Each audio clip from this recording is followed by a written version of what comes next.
അസ്സലാമു വറഹ്മത്തുള്ളാഹി വബറകാതുഹു. തർബിയ മീഡിയയുടെ പുതിയൊരു എപ്പിസോഡിലേക്ക് ഏവർക്കും സ്വാഗതം.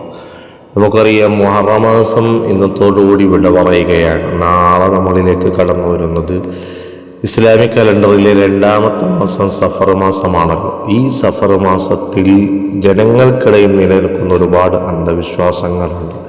സഫറായി കഴിഞ്ഞാൽ അല്ലെങ്കിൽ മുഹറമായി കഴിഞ്ഞാൽ ഒരു നല്ല കാര്യവും ചെയ്യാൻ പാടില്ല എന്നുള്ള പണ്ടേ മുതലുള്ള മക്കാ മുശ്രിക്കീങ്ങളാണ് ഈ അന്ധവിശ്വാസങ്ങളൊക്കെ കൊണ്ടുവന്നത്. ആ അന്ധവിശ്വാസങ്ങളിൽ നിന്നൊക്കെ മുക്തമാകേണ്ടത് മുസ്ലിം സമുദായത്തിൻ്റെ ഏറ്റവും പ്രധാനപ്പെട്ട കാര്യമാണ്. കാരണം ചില അബദ്ധജടിലമായ വാദങ്ങളെയും ചില അബദ്ധമായ ധാരണകളെയും മുസ്ലിമീങ്ങളെ പിടിച്ചു കൊടുക്കാറുണ്ട്. അവരുടെ നല്ല നല്ല കർമ്മങ്ങൾ, വിവാഹം പോലെയുള്ള, പെരതാമസം പോലെയുള്ള ഒരുപാട് നല്ല കർമ്മങ്ങളെ ചിലപ്പോൾ ഈ മാസങ്ങളെ തൊട്ട് മാറ്റി നിർത്തപ്പെടാറുണ്ട്. അതുകൊണ്ട് ആണ് നാളെ സഫറായതുകൊണ്ടും അതിൻ്റെ ആദ്യമായതുകൊണ്ടുമാണ് ഈ വീഡിയോ ഇങ്ങനെ ചെയ്യുന്നത്. ഇൻഷാ അല്ലാഹ് നല്ലത് മനസ്സിലാക്കാൻ നമുക്ക് തൗഫീഖ് നൽകുമാറാകട്ടെ. നമ്മുടെ മാതൃകയും നമ്മുടെ നേതൃത്വവും നമുക്കെല്ലാം ലോകത്തിന് പഠിപ്പിച്ചു തന്ന ഹബീബ് റസൂലുള്ളാഹി സ്വല്ലല്ലാഹു അലൈഹി വസല്ലം തങ്ങളാണ്.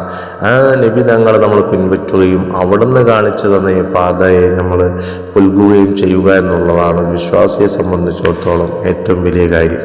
നബി സ്വല്ലല്ലാഹു അലൈഹി വസല്ലം തങ്ങൾ ഈ സഫർ മാസത്തിൽ എന്തെങ്കിലും കാര്യങ്ങൾ ചെയ്തിട്ടുണ്ടോ എന്ന് നമുക്ക് ആദ്യം നോക്കാം.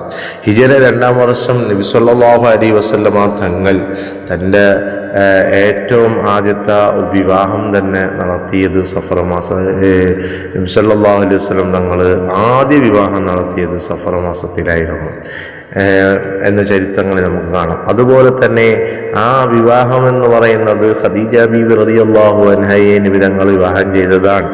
ആ സമയത്ത് നബി തങ്ങൾക്ക് അന്നത്തെ ആ സഫറിൽ ആ ഒരു അപശകനം ഉണ്ടായില്ല എന്ന് മാത്രമല്ല, നബി സല്ലല്ലാഹു അലൈഹി വസല്ലമയുടെ ജീവിതത്തിലേക്ക് സന്തോഷവും സമ്പത്തും മാത്രമല്ല, റിസാലത്ത് എന്ന ദൗത്യം തന്നെയും കടന്നു വന്നത് ഖദീജ ബീവി റളിയല്ലാഹു അൻഹയുടെ കാലത്തായിരുന്നു.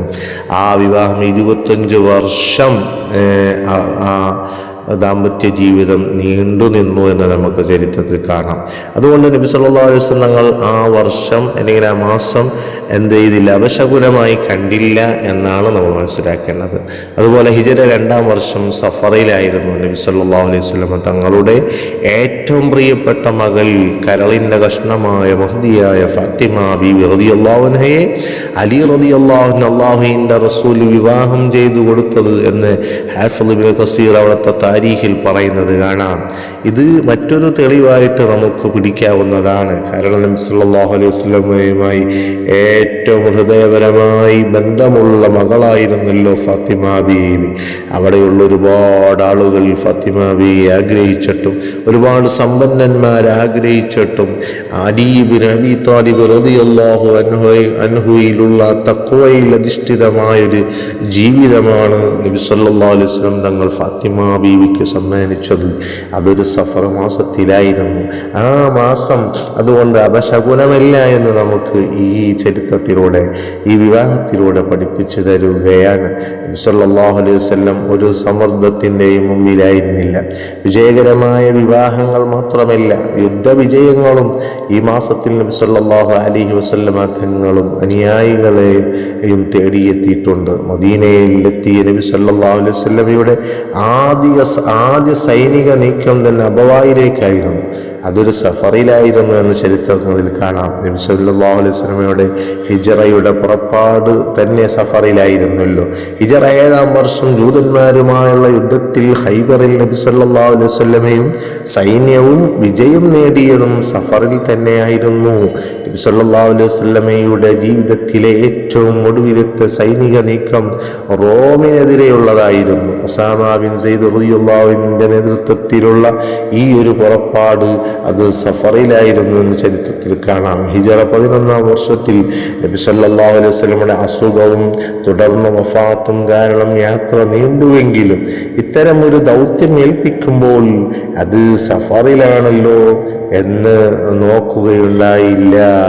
ആ സഫറിലും എന്ത് കാര്യം ചെയ്യാമെന്ന് നമുക്കിത് തെളിവാണ്. ഒരു വിശ്വാസ സംഹിതയെ സംബന്ധിച്ചിടത്തോളം ഏറ്റവും വലിയ ജീർണതയുടെ സ്രോതസ്സാണ് എന്താണ് ഇത്തരത്തിലുള്ള അന്ധവിശ്വാസങ്ങളെന്ന് നമ്മൾ മനസ്സിലാക്കി അവയെ ഫലപ്രദമായി നേരിട്ടില്ലെങ്കിൽ അവ വലിയ അബദ്ധങ്ങളിലെത്തുകയും നല്ല നല്ല കാര്യങ്ങൾ ചെയ്യാൻ നമ്മൾ മടി കാണിക്കുകയും ചെയ്യും എന്നുള്ളതാണ് നമ്മൾ മനസ്സിലാക്കേണ്ടത്.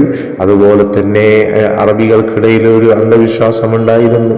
ശവ്വാൽ മാസത്തിൽ എന്ത് ചെയ്യാൻ പാടില്ല, വിവാഹങ്ങൾ നടത്താൻ പാടില്ല. ആ അന്ധവിശ്വാസത്തെ നബി സല്ലല്ലാഹു അലൈഹി വസല്ലമ തങ്ങൾ എതിർക്കുകയും ശവ്വാൽ മാസത്തിൽ മഹദിയായ ആയിഷ ബീവി റളിയല്ലാഹു അൻഹയെ നബി തങ്ങൾ വിവാഹം ചെയ്യുകയും വീട്ടിൽ കൊണ്ടുവന്ന് അവരുടെ ജീവിതം ആരംഭിക്കുകയും ചെയ്തു എന്ന ചരിത്രത്തിൽ കാണാം. അതുകൊണ്ട് ഈ സഫർ മാസങ്ങൾ വരുമ്പോൾ, മുഹറം മാസം കഴിഞ്ഞു സഫർ വരുമ്പോൾ ഇങ്ങനെയുള്ള അബദ്ധങ്ങളായ വാദങ്ങൾ, അന്ധവിശ്വാസങ്ങൾ മാറ്റി നിർത്തി നമ്മൾ ഏത് കാര്യങ്ങൾക്കും നമുക്ക് ദിവസം നോക്കി ഈ കാര്യങ്ങൾ നടപ്പിലാക്കാവുന്നതാണ്. അതേ സ്ഥാനത്ത് സഫറിൽ അവസാനത്തെ ബുധനാഴ്ച വലിയ നെഹ്സാണെന്നൊക്കെ പറയുമ്പോൾ ആ ഒരു ദിവസത്തെ മാറ്റി നിർത്തി ബാക്കിയുള്ള ദിവസങ്ങളും നോക്കി നെഹ്സുകളൊക്കെ നോക്കുകയും അത് നോക്കാമെന്നും അത് നോക്കുന്നത് നല്ലതാണെന്നും, അപ്പോൾ ചില ദിവസങ്ങൾക്ക് ചില നെഹ്സുകളും മറ്റുമൊക്കെ ഉണ്ട് എന്നല്ലാതെ ഒരു മാസത്തെ മൊത്തമായിട്ട് നമ്മൾ പ്രശ്നമുള്ളതും ആ മാസങ്ങളിൽ എന്തെങ്കിലും നല്ല കാര്യം ചെയ്താൽ അത് വലിയ പ്രയാസമാണ്, അപലക്ഷമാണ് എന്ന രീതിയിൽ നമ്മൾ ചിന്തിക്കാതെ നമ്മൾ അറിവുള്ളവരായി, അറിവ് പഠിക്കുന്നവരായി മുന്നോട്ട് പോകണം. അല്ലാഹു സുബ്ഹാനഹു വ തആല നമുക്കതിനെ തൗഫീഖ് നൽകുമാറാകട്ടെ.